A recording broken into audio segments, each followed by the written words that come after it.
신라 천년의 찬란한 역사와 문화를 잉태한 서라본. 그러나 근대로 접어드는 길목에서 만난 경주는 쓸쓸하고 한갓진 지방의 소도시에 지나지 않았다. 경주에는 20세기 초부터 현해탄을 건너온 일본 학자들이 진주해 있었다. 그들은 학자라는 이름의 점령군이었다. 경주여, 경주여. 십자군사가 예루살렘을 바라보는 마음은 지금의 내 마음과 다르지 않다. 나의 로마는 눈앞에 있다. 내 심장은 고동치기 시작한다. 라는 글들을 남기고 있거든요.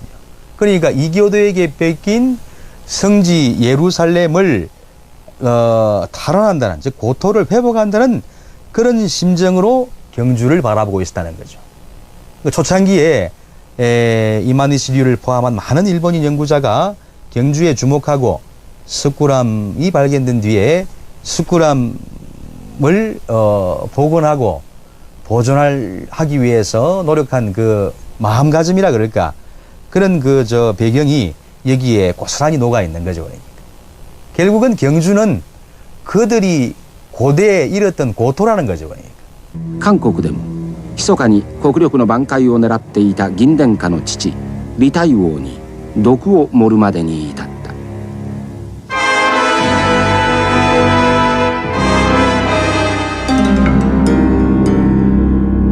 지금부터 100년 전인 1910년 8월 22일 이 땅의 국권은 일제에게 강탈당했다. 이 땅의 사람과 역사, 문화, 예술, 산천초목까지 모두 그들의 소유가 되고 만다. 경주는 더욱 심했다. 그러나 일제는 조선 병탄을 침략이라 생각하지 않았다. 오랫동안 잃어버렸던 옛 땅을 되찾은 것이라고 생각했다. 일제는 자신들의 고대 역사책인 고사기와 일본 서기에 있는 한편의 허황된 신화를 갖고 조선 침략의 근거로 삼았다. 신공황후의 신라 정벌이 바로 그것이다. 신공황후가 군사를 가득 실은 함대를 이끌고 신라 정벌에 나섰는데 함선이 나타나자 신라왕은 싸울 생각도 못하고 항복했으며 고구려 백제 왕까지도 두려움에 스스로 달려와 신하되기를 맹세했다는 것이다. 고토 회복, 바로 이것이 일제의 논리였다.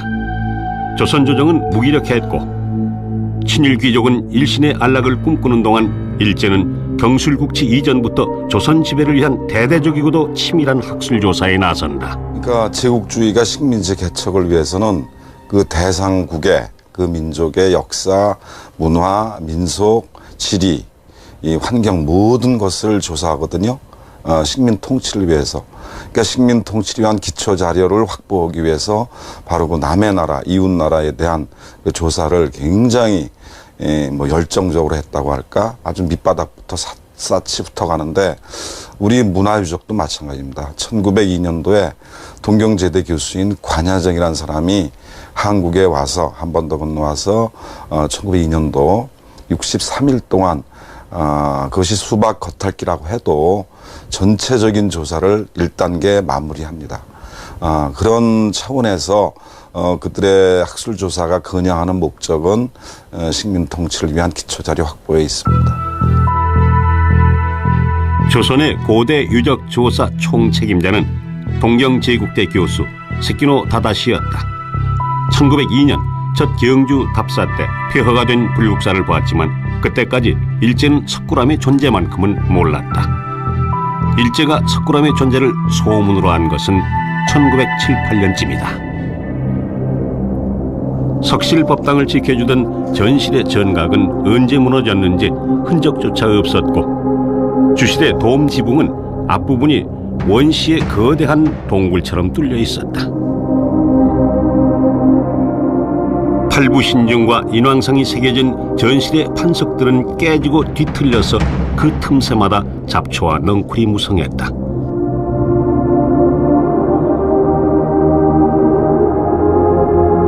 부처님은 그 모든 아픔을 말없이 받아안고 있었다.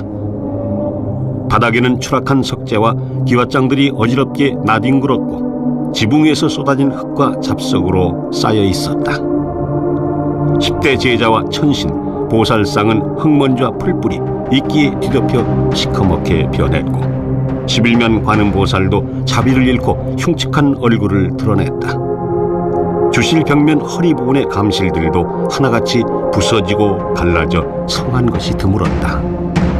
무너져 푸른 하늘이 보이는 돔 지붕에 뚫린 구멍, 지붕 전체가 언제라도 주저앉을 것 같은 그 당시 석굴암은 열강들의 각축전 속에 속절없이 침몰해가는 우리 민족의 불우한 초상이었다. 검은 제복의 무리가 석굴암에 들이닥쳐 본전불 무릎에 다리를 꼬고 앉아 촬영한 기념사진. 당시 조선의 실질적인 최고 권력자인 조선 통감부의 손해 아라스케 부통감 일행이었다. 경술국치 1년 전인 1909년 4월 봄이었다. 손해의 방문. 바로 그날로 석굴암은 일제의 소유물이 되고 말았다. 안개구름이 산허리를 휘감으면서 봉우리를 넘어오고 철 따라 꽃보라에 뒤덮이는 토함산.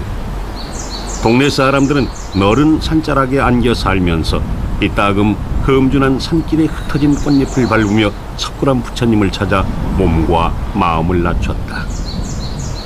손해 부통감의 방문은 토함산의 그 오랜 평화를 깨뜨렸다. 그들은 그 석굴암을 발견하자마자 이것이 얼마나 엄청난 의미를 갖는 것인가를 거의 본능적으로 직감을 했습니다. 왜냐하면 그들이 이미 그 당시 대륙, 중국과 인도, 중앙아시아의 거의 모든 불적들을 관한 조사를 했고 정보를 갖고 있었기 때문에 그 어디에도 계보가 닿지 않는 전혀 새로운 구조와 양식의 석굴 사원이라는 사실, 그것도 인공으로 수백 개의 부재를 쌓아 올려서 만든 그 점에서 너무 독창적이었거든요. 그래서 그 자체로서 그들은 경탄과 함께 경악을 했습니다. 동시에 그것은 곧 그들이 이 조선 병탄에 있어서 최고의 전리품으로 이렇게 그 받아들이게 되는 거죠.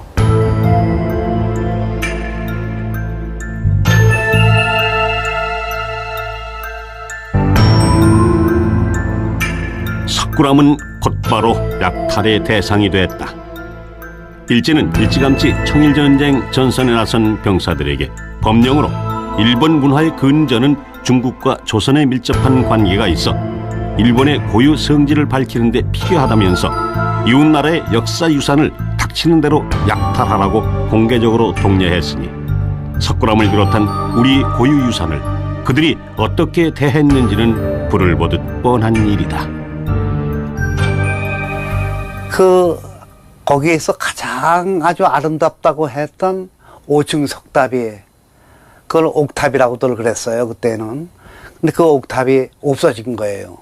그러니까 이거 손해가 가져간 것이 아니냐, 그렇지 않으면 손해가 시켜서 그걸 몰래 누가 가져간 거 아니냐, 이런 얘기가 돌았고, 그런 얘기는 한국 사람들뿐만이 아니라 일본의 학자들, 특히 유명한 야나기 문해요시를 비롯해서 일본의 나중에 그 경주박물관 관장 대리를 했던 사람들까지도 모두 이거는 다나카가 손해가 몰래 가져간 것이다, 이러한 그 심증을 가지고 얘기한 것이 아주 많이 알려져 있습니다.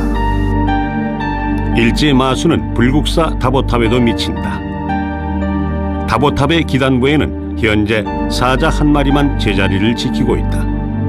원래 4마리의 돌사자들이 사방을 향해 호령하고 있었는데 구한말 혼란기에 사라진 것이다.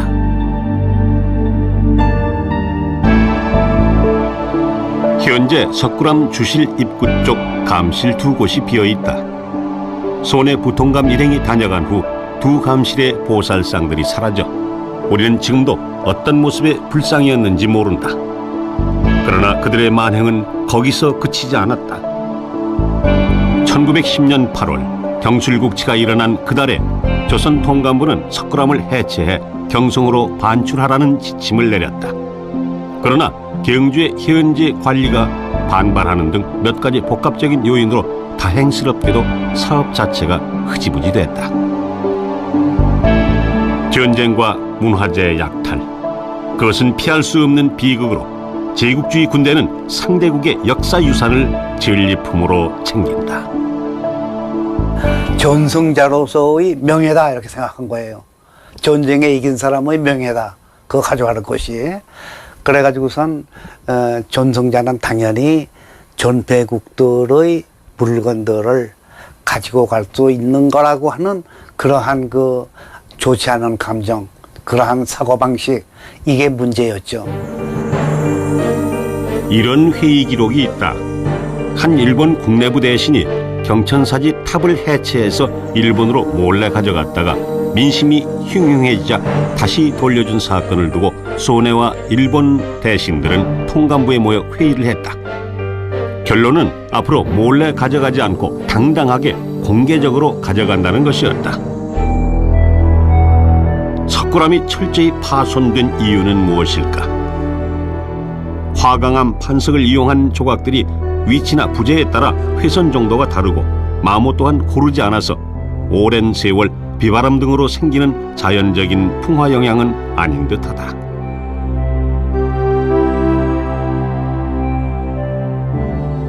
고려시대에 들어와서 1036년에 그 지진이 발생하면서 가옥이 붕괴되고 지진이 3일간 지속됐다는 기록이 나옵니다. 그래서 이때 그 지진에 의해서 그 불국사 일대에 그 부속 건물들이 많이 이제 무너지고 석가탑도 거의 붕괴 일보 직전까지 갈 정도로 피해가 있었다는 이제 기록들이 있죠. 1910년대 붕괴된 불국사 모습이 담긴 사진들. 무거운 석재들이 뒤틀어지고 솟아오르면서 생긴 함몰, 왜곡, 파손, 탈락, 추락, 융기, 균열 등의 양상은 진도 6 이상의 강진 때 나타나는 전형적인 모습이다. 토함산 정상을 축으로 지척에 떨어져 있는 두 사찰의 석조 구조물을 동시에 파손시킬 만한 강력한 에너지. 그건 지진 외에 달리 설명할 길이 없다.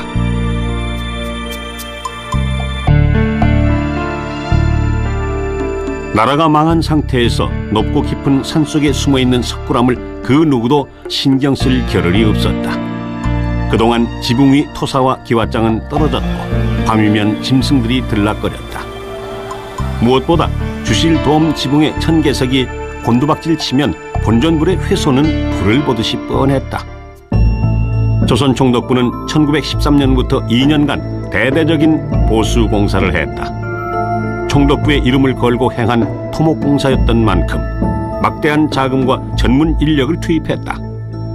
사전 조사부터 기획과 설계, 해체와 재조립을 거쳐 준공에 이르는 전 과정이 매우 용이 주도했다. 본전불과 천개석의 안전을 위해 비계목을 설치한 다음 주실 지붕과 외곽을 감싸고 있던 돌, 흙, 기와를 걷어냈다. 석실 법당 전체를 해체한 뒤 파손이 심한 부재는 새로 제작해 넣으면서 당시로선 최신 공법이자 근대 문물의 상징인 시멘트로 법당 전체에 덮어 씌워버렸다.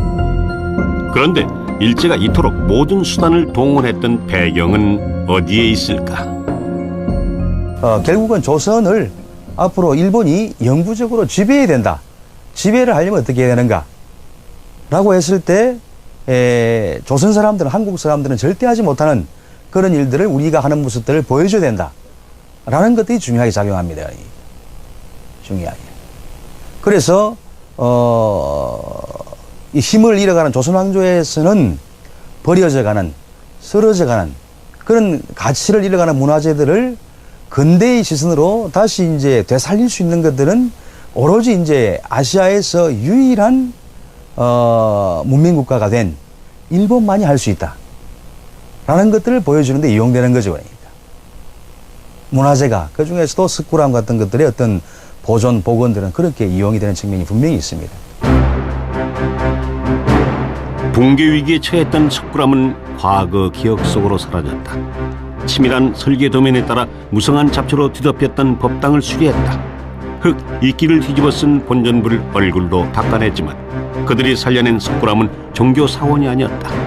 제국 일본이 만든 전혀 새로운 성격의 석굴암이었다. 공사 도중 발견한 아수라, 금시조상을 진입로 양쪽 시멘트 석축 옹벽 끝부분에 억지로 끼워 맞춘 것처럼. 1913년도부터의 그 석굴암 보수 공사 목적이 성전으로 복원하는 것이 아니고, 다시 말씀드려서 불교 법당으로 존엄성과 기능을 살려내는 쪽으로 간 게 아니라 자신들의 전리품을 영구적으로 보존하는 데 있었기 때문에 앞에 전각을 세우지 않았습니다. 그러니까 이 물을 행하든 못하든 상관이 없었죠. 그들에게는 비를 맞아도 상관이 없습니다. 얼어 터져도 짐승이 들어가도 상관이 없었습니다. 자기들은 거기 와서 기념 사진을 촬영하고 정복자의 쾌감을 만끽하는 그런 장소로서 석굴암을 생각했던 것이죠. 전각도 없이 콘크리트 토치가로 변한 석굴암, 마치 기차 굴이나 하천 제방처럼 보인다. 총독부는 공사 후 석굴암을 최대한 활용했다. 일본의 제실박물관에 콘크리트 2겁을 덮어 쓴 석굴암 모형이 전시되고 주실 도움 지붕, 천개석에 일본이라는 글자를 새겨 넣었다. 석굴암이 자신들의 전리품이라는 사실을 분명히 한 것이다. 황족과 군부 요인, 고관 대작, 친일 귀족은 영광스러운 천황폐하의 땅 경주를 방문했다. 립본도를 차고 구둣발로 거리낌 없이 석굴암 안팎을 활보했다. 토암산에서 일본해를 바라보며 감회에 젖었다. 석굴암은 일제 강점기 내내 그들의 전성 기념비로 철저하게 이용당했다.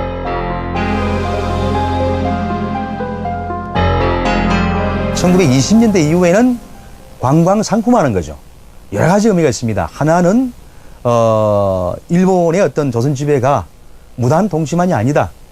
문화 정책에 대한 여러 가지 그 노력을 기울이고 있다. 이런 것들을 선전하는 결과가 되고, 또 하나 이미 신공항우가 신라를 정벌했다는 그 사실을 알고 있는 많은 일본 사람들이 그러한 사실들을 일본의 경주에 건너와서 확인하는 그런 계기가 되고, 또 하나 경제적인 의미죠. 이런 그러니까 문화재를 경제적인 수단으로 환원시킬 수 있다라는 것들을 일찍이 이미 1920년대 이후에 일본 사람들은 이미 알고 있었던 거죠. 근대 문명을 일으켜 청나라 러시아와 붙은 전쟁에서 승리한 일본. 그리고 그 무력으로 차지한 이 땅을 일본 사람들은 제집 드나들듯 조선 여행길에 대거 나섰다. 관부 연락선을 타고 현해탄을 건너 부산에 도착한 관광객은 식당 칸이 달린 고급 열차에 몸을 실었다. 그들이 경주역에 내리면 대절 택시가 기다리고 있었다.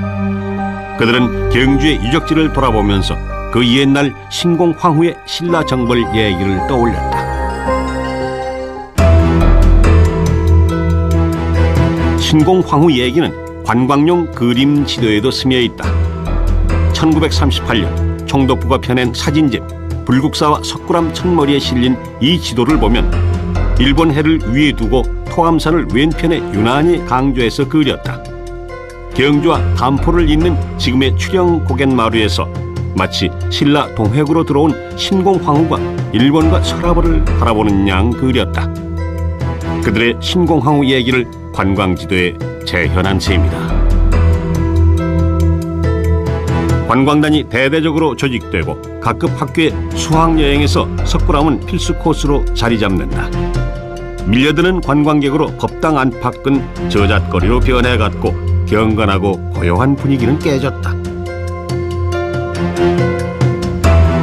신비에 쌓인 고대 유적지물로 그 성격이 왜곡돼 석굴암은 더 이상 종교 법당이 아니었다. 다만 토암산 일출 기억만은 남달랐을 것이다. 신라의 옛 고도 소라벌에서 제일 먼저 새벽을 맞이하는 토암산.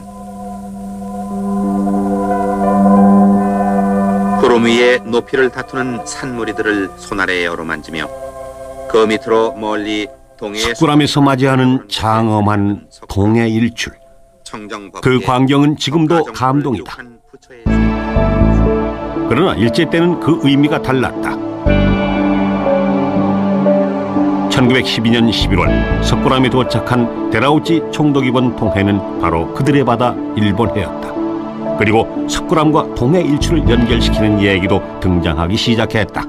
처음 그 석굴암에 오른 야나기 문해옷이라고 우리 한자로 유정률 선생이 석굴암에 올라가서 그 일본해에서 떠오르는 태양이 석굴암을 비추는 그 장면을 참으로 감동스럽게 이렇게 묘사하고 있습니다.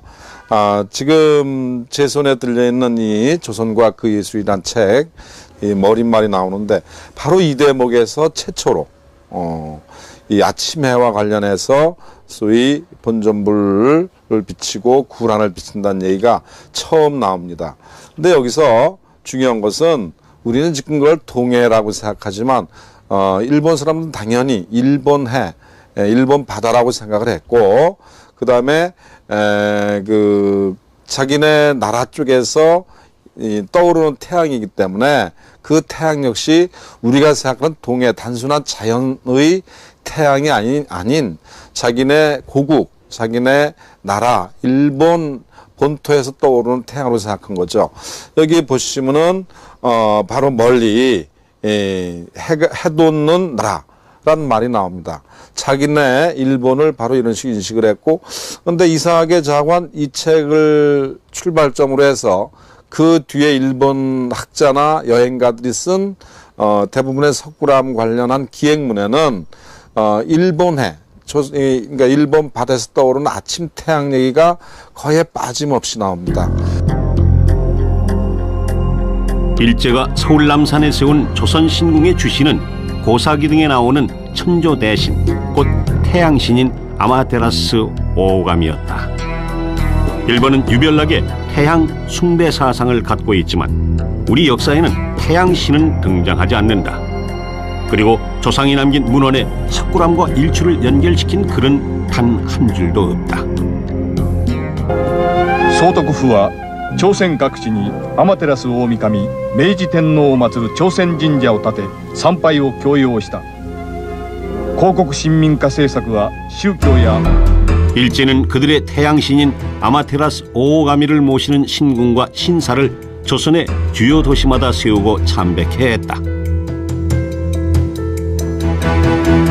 조선 총독부는 식민지 조선 아이들이 배우는 고등학교 교과서 국어 독본에도 석굴암 기행문을 짓는다. 얘기의 중심은 일본 바다에서 떠오르는 아침 태양이었다. 석굴암에서 본 일본 바다의 아침 햇살이 석굴암을 비춘다는 것은 야마토 태양이 석굴암을 정복하는 것과 다르지 않았다. 그들은 국민 정신을 무장시키는 데 태양을 최대한 동원했다.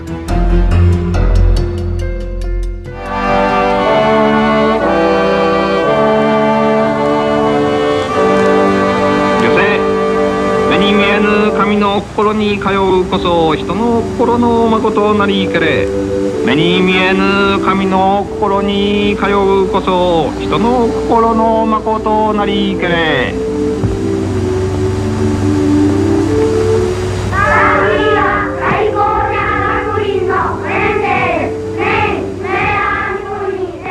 식민지 조선의 학생들은 일본 천황의 백성되물을 기렸고 야마토 태양을 경배했으며 야마토의 태양을 그린 일장기 아래 전쟁터로 내몰려 그들이 벌린 전쟁 희생물이 됐다. 조선 총독부 국어독본에 실렸던 석굴암과 일출 얘기는 광복 후 우리가 만든 국어 교과서에도 일제가 남긴 이미지를 거의 그대로 옮겨 실었다. 비록 글쓴이가 바뀌고 일본 바다가 동해로 바뀌었을 뿐 조선 총독부가 가르쳤던 아침 햇살이 본전부를 비춘다는 내용은 변함없이 실리는 바람에 얼마 전까지만 해도 우리는 그런 줄 알고 열심히 배웠다. 오늘도 그들이 만들어낸 신화를 석굴암에서 찾고 있지나 않는지.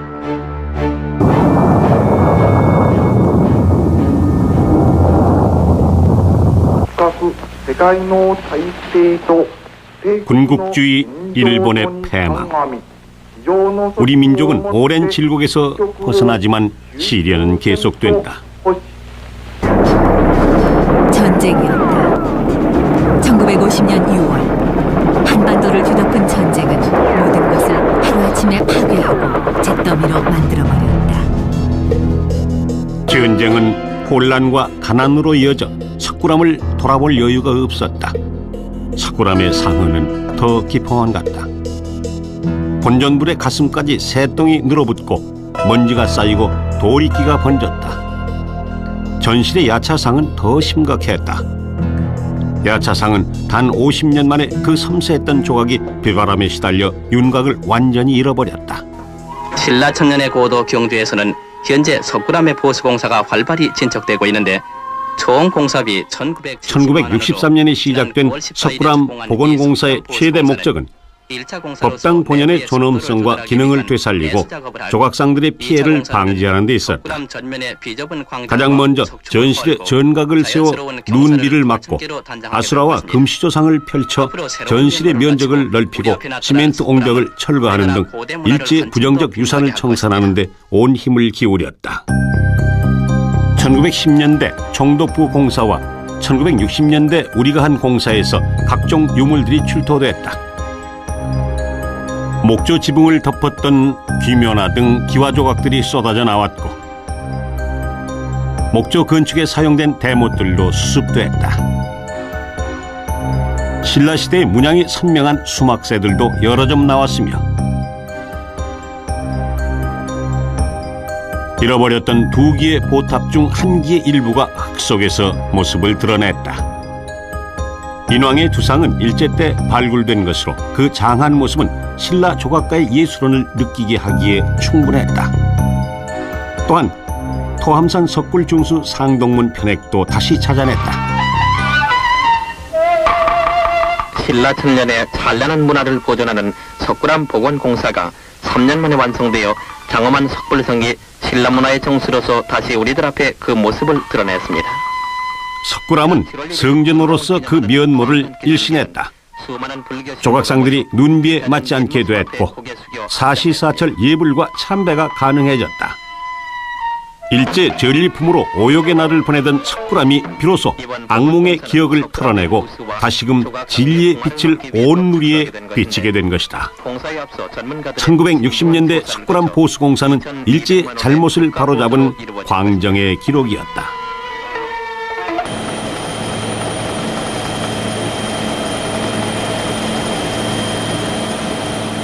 고대 아시아 대륙에서는 석굴 사원 조성이 불교도들의 꿈이었다. 하지만 단단한 화강암이 대부분인 한반도에서는 석굴 사원이 불가능하다.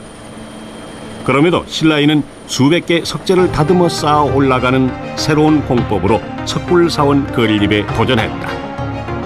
먼저 본전부를 주실 가운데 모신 다음 그 둘레는 맨 밑에 받침돌인 안상석으로 두르고 그 위에 조각상이 새겨진 판석들을 병풍처럼 세워나간다.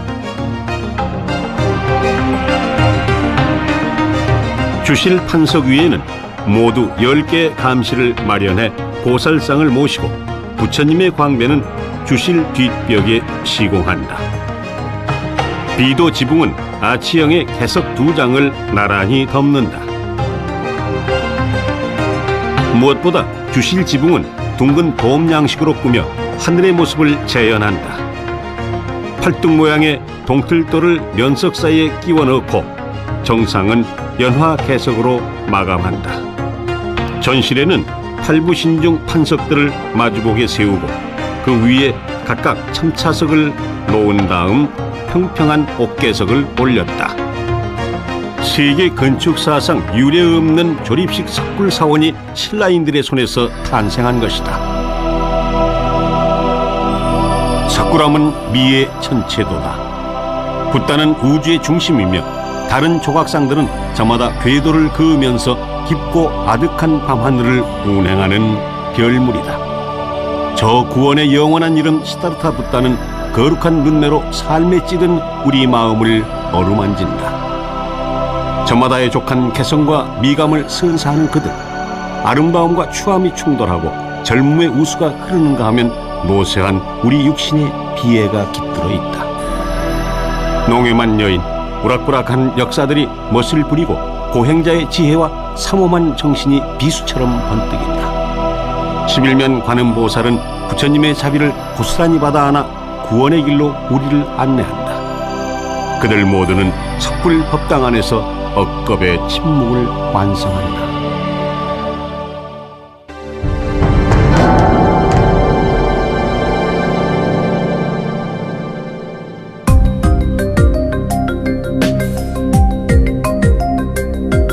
경술국치 100년, 석굴암은 여전히 혼란 속에 있다. 우리 학계에 책임 있는 전공학자들이 현재 석굴암은 크게 잘못돼 있다고 말하기 때문이다. 1960년대 공사가 원칙에 어긋나게 진행돼 석굴암이 원형을 잃었다고 비판한다. 그중 주실 도움 지붕의 앞부분에 동해 아침 햇살을 받아들이는 광창이 뚫려 있었다고 하는 환상적인 얘기가 대표적이다. 여기가 광창이 있었던 자리인데 이것을 일본 사람들이 막아가지고 이 석굴암. 과연 광창은 얼마나 타당성이 있는 것일까? 석굴암 주실 도움 지붕 앞에는 사천왕들의 공간인 비도가 있다. 한쪽에 사천왕 두 쌍이 서 있고 비도의 성문까지 합치면 비도 지붕 길이는 3m나 된다. 광창이 있다는 곳에는 2m 길이의 동틀돌들이 삐죽삐죽 튀어나와 있는데 비도 지붕부터 그것들까지 감싸면서 잡석과 흙이 겹겹이 쌓여 있었다. 이제 동해 일출, 동해 아침에 떠오르는 찬란한 아침 햇살에 우리 부처님 이마에 백호를 비춘다. 백호 광명이 온누리에 다시 반사된다. 이런 환상적인 얘기와 연결시켜서 광창이라고 하는 새로운 가설을 들고 나왔습니다. 하지만 석굴암에 그들이 말하는 원형의 기준으로 보는 1910년대 모든 사진에는 석굴암 주실의 지붕 위에 기와가 3겹, 토석층이 3겹, 수미터, 최소한 수미터 이상으로 아주 그 지진이라든가 방습, 완충 이런 효과를 겨냥한 치밀한 지붕 구조를 하고 있었습니다. 광창은 토목 구조상 석굴암에 만들 수가 없습니다. 일제 수리 전 사진을 보면 주실 지붕 맨 위에는 곡갈 모양의 기와골이 덮여 있다. 같은 시기 정면 사진에도 그 기와골 밑에 토석층이 있고 그 아래 또 기와층이 떡시루처럼 번갈아 쌓여 있다. 천개석위 주실 지붕은 모두 6, 7층의 다층 구조임을 한눈에 알 수 있다. 다시 한번 정리해보자. 동틀돌을 에워싼 토석층이 비도 위에도 쌓여 있어 지붕을 뚫어 광창을 낸다면 그 앞에는 3m 길이의 토굴이 생긴다. 더욱이 광창 위치라는 곳이 부처님보다 높아서 아침 햇살이 3m짜리 토굴을 지나 광창을 통과해 부처님을 비추는 이 일은 실제로 일어날 수 없다. 한편 일제가 동해 햇살을 막으려고 일부러 홍해석을 만들어 주실 입구 기둥에 얹었다는 주장도 있다. 하지만 참차석 끝에 호음은 원래부터 홍해석이 있었음을 말한다. 본전을 향한 참배자의 시선을 집중시키는 홍해석. 햇살과 아무런 관계가 없다.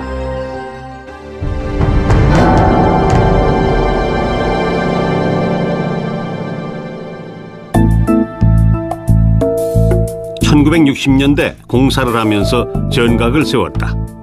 그런데 동해 아침 햇살을 받아들이고 석굴암 결로 방지를 위해 전각을 없애야 한다는 주장이 있다.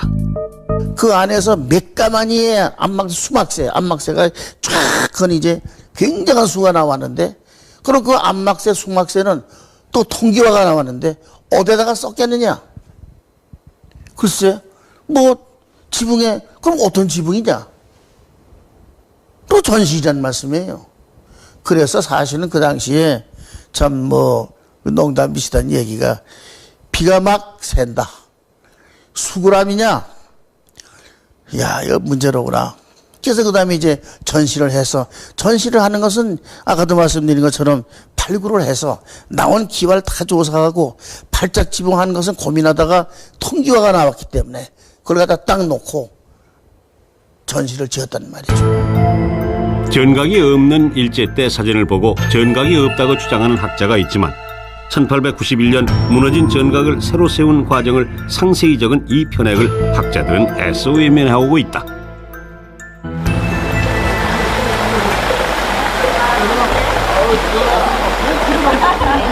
견각 없이 석굴암은 과연 온전할 수 있을까? 아침 햇살을 받아들이겠다는 욕심에 법당에 지붕을 씌우지 않을 만큼 김대성이 어리석었을까? 1963년도 공사 자료를 보면 토암산 석굴암에 134일 비 내리고 110일 동안 얼었다. 요즘도 별 차이가 없다. 신라 때도 그랬을 것이다. 신라인이 전각도 세우지 않고 눈비를 맞아가면서 예보를 했을까?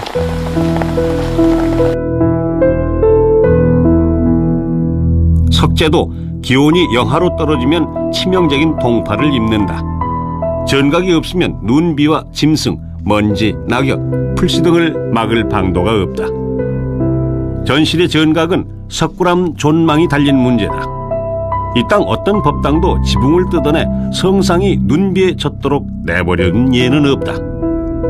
그런데 전문학자들은 석굴암 예찬을 그토록 펴면서도 일제 때 터널 같은 석굴암 모습에 왜 그리 매달리는지 궁금하기만 하다.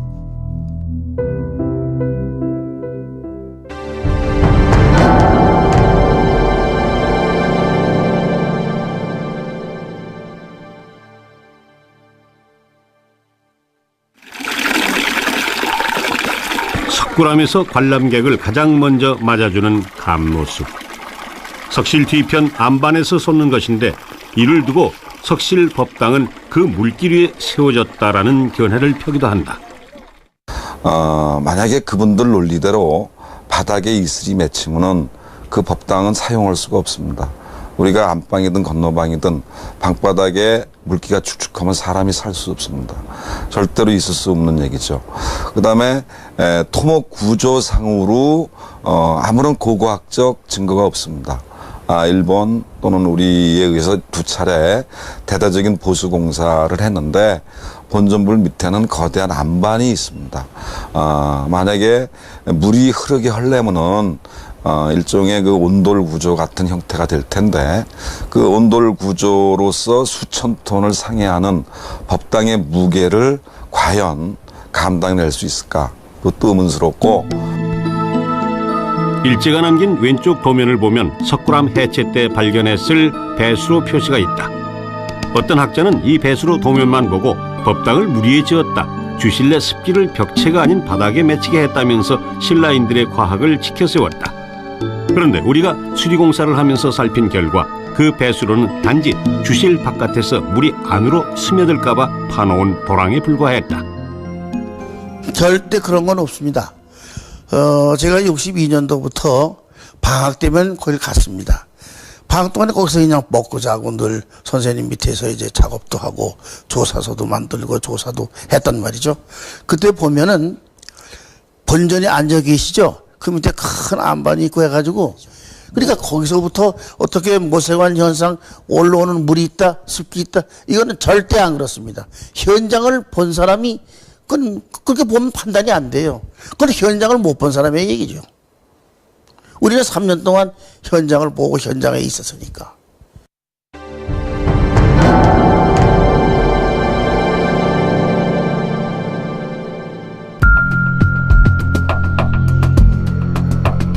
현재 석굴암의 예불 공간인 전실에는 8부 신중이 한쪽에 4분씩 서로 마주보고 서 있다. 그러나 구한말에는 한쪽에 3분씩 6분이 전부였다. 일제가 공사 전에 남긴 실측도와 공사 설계도에도 좌우 똑같이 3분씩만 나타난다. 당시는 진입로 양쪽으로 얼기설기 쌓인 돌담이 있었고 그 돌담과 이어지는 부분에는 현재 8부 신중 가운데 2번째 신중들이 서 있었다. 그래서 일제는 6신중을 전부로 알고 공사에 착수한다. 그런데 공사 도중에 새로 신중 2상이 발견되자 양쪽 시멘트 옹벽의 끝부분에 안쪽을 향해 추가한다. 뒤늦게 나타난 지금의 금시조와 아수라상을 그들도 어찌할 수 없어서 이미 공사가 끝난 시멘트 옹벽을 파내고 억지로 끼워 맞춘 것이다. 그 결과 각진 돌덩이 사이에 박힌 금시조, 아수라상의 꼴이 옹색했다. 더욱이 겉에서는 2상이 시멘트 옹벽에 가려 보이지도 않았다. 그렇게 신라인이 만든 전실 공간 구성은 망가졌다. 일제가 만든 석굴암은 시멘트와 각진 돌들로 만들어진 완전히 토칙하였다. 시멘트 옹벽을 철거하고 두 상을 다른 동료들과 나란히 배치하는 일이 숙제로 남겨진 것이다. 결국 1960년대 공사에서는 흉물스럽던 시멘트 옹벽을 헐어내고 금시조상과 아수라상을 다른 신중과 어깨를 나란히 전개하게 된다. 두 상은 제자리를 찾아 호법신으로서 그 위상을 회복한 것이다. 그런데 이 문제를 두고도 수십 년째 논란이 끊이지 않고 있다. 석굴암의 조화와 균형이 깨졌다면서 일제 때로 돌아가자는 것이다. 그 절대적인 근거로 일제 때 토목기사 요네다 미오지가 실측한 도면만을 앞세워 이미 우리의 여러 학자들이 입증한 전개형의 참된 조화를 외면하고 있다. 더 중요한 것은 일제가 왜 실측을 했는지 그 배경에 대해서는 한마디도 없다는 사실이다. 비도 입구에 대문이 있었다는 주장도 있다. 그러나 그 주장을 상식선에서 생각해보면 문짝이 팔부신중에 부딪힌다.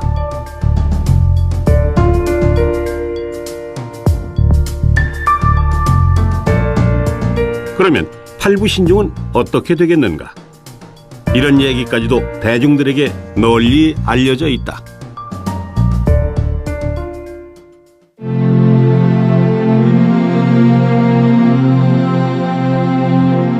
그동안 우리는 현실을 외면하고 안개 같은 공리공론에 사로잡혀 있었던 건 아닐까? 신라 건축가는 치밀한 입지 분석을 해서 더 안전하고 장엄한 전각을 부처님께 바쳤을 것이다. 그들이 물 위에다 짓고 전각도 안 씌웠다면 석굴암은 지금쯤 문헌 속에서나 그 이름자를 짚어볼 수 있을 것이다. 석굴암은 오직 하나다.